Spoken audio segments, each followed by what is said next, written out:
तो question first में हमसे कह रहा है factorise 1/16 x² y² minus 4/49 y² z²।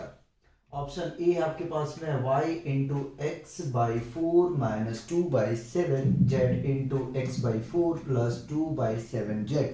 और ऑप्शन बी है आपके पास में y² bracket x by 4 minus 2/7 z into x by 4 plus 2/7 into z. Option C है आपके पास में y bracket x by 4 minus 2/7 z bracket close into bracket x by 4 minus 2/7 z. और ऑप्शन डी है आपके पास में y² bracket x² by 4 plus 2/7 Z into x by 4 minus 2/7 Z. तो इस क्वेश्चन को आपको क्या करना है, फैक्टराइज करना है। तो आइए देखते हैं इसका फैक्टराइजेशन क्या आता है। सबसे पहले हम क्या करेंगे कि इसका हम सॉल्यूशन को लिखेंगे और जो क्वेश्चन है उसको हम कॉपी करेंगे।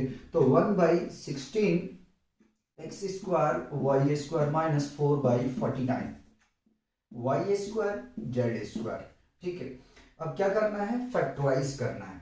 तो अगर हम ऐसा करें कि सबसे पहले दोनों में जो कुछ कॉमन पॉइंट दिख रहा है अगर हम उसे कॉमन ले लें तो हमारे लिए और आसान हो जाएगा इसको पहले फॉर्मूले में इंप्लीमेंट करना। ठीक है, तो देखिए दोनों के पास में अगर देखा जाए तो y² कॉमन है। ठीक है, क्योंकि x² हम कॉमन नहीं ले सकते, ना ही हम z² को कॉमन ले सकते हैं। हमारे पास में जो दोनों के पास में अवेलेबल फंक्शन है उसी को हम कॉमन ले सकते हैं। तो अगर इन दोनों में देखा जाए तो अपने पास में y² है एक ऐसा जो कॉमन आ रहा है, दोनों के पास में मौजूद है। ठीक है, तो ये हम लिख सकते हैं 1/16 x² और माइनस 4/49 z²। ठीक है, अब क्या करना है, अभी भी ये आइडेंटिटी में कन्वर्जन नहीं हुआ है तो हमें क्या करना है कि आइडेंटिटी में सबसे पहले इसे कन्वर्जन करना है,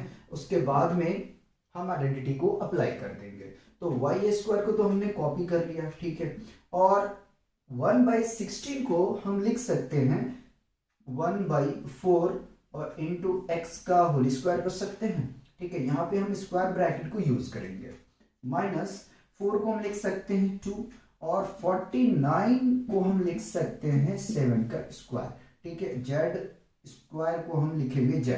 ठीक है, तो ये आ गया 7 और z, इसका हमने क्या कर दिया, स्क्वायरिंग कर दिया। अगर आप देखें तो ये जो है आइडेंटिटी में कन्वर्जन हो चुका है। ठीक है, a² minus b² which is equal to a plus b into a minus b होता है। ठीक है, तो अब हम इसको क्या करेंगे, आइडेंटिटी में लेके चलेंगे।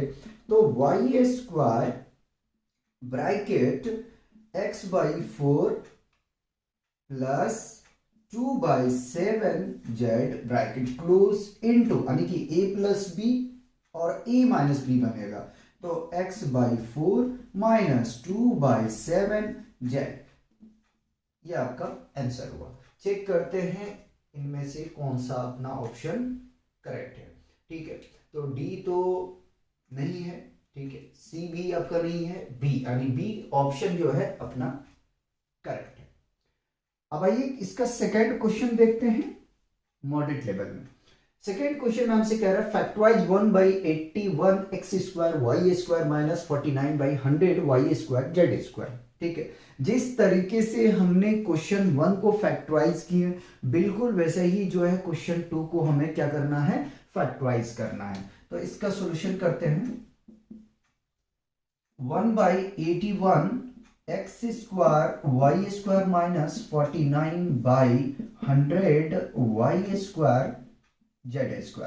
पहले आप ये देखें कि दोनों के पास में कौन ऐसा वेरिएबल है जिसको आप कॉमन ले सकते हो। देखो x तो नहीं ले सकते क्योंकि x इसके पास मौजूद नहीं है, z को नहीं ले सकते क्योंकि इसके पास में z नहीं है, y² इसके पास में भी है, इसके पास में भी है, इसके अलावा आप कुछ भी कॉमन नहीं ले सकते हो। तो क्या करते हैं कि सबसे पहले हम जो कॉमन आ रहा है उसको कॉमन ले लेते हैं। ठीक है, तो y² तो हमें यहां से कॉमन आ रहा है। ठीक है, जो बचा उसको लिख लेते हैं। तो 1/81 x² माइनस 49/100 z²। ठीक है, ये हमने कॉमन लेने के बाद में जो बचा उसको हमने कॉपी कर लिया। अब क्या करना है कि अभी आप यहीं पे नहीं छोड़ेंगे, आपको आगे लेके चलना है पहले, फिर आपको क्या करना पड़ेगा, इसको आइडेंटिटी में कन्वर्जन करना पड़ेगा। जिस तरीके से हमने क्वेश्चन 1 में किया बिल्कुल वैसे ही करना है। तो y² को तो हमने कॉपी कर लिया और स्क्वायर ब्रैकेट को हम यहाँ यूज करेंगे।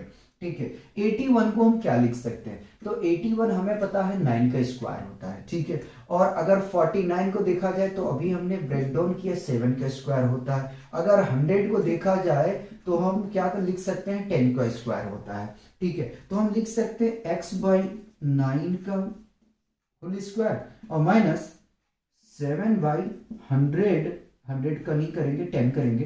ठीक है, 7/10 z का होल स्क्वायर और स्क्वायर ब्रैकेट हमने कहा कि यूज करेंगे। ठीक है, अब ये बन चुका है a+b और a-b में। ठीक है, तो y², ठीक है, फॉर्मूला क्या होता है, a+b इंटू a-b। ठीक है, तो x/9 plus 7/10 z into x/9 minus 7/10 z, ये आपका आंसर है। ठीक है, तो इस तरीके से आपको सॉल्व करना है। देखिए ए ऑप्शन तो नहीं होगा, बी भी नहीं होगा, नहीं बी तो है, बी होगा, सी नहीं होगा और डी भी नहीं होगा, क्योंकि इसमें प्लस प्लस है तो ये पॉसिबल नहीं है। तो इस तरह से आपको सॉल्व करना है।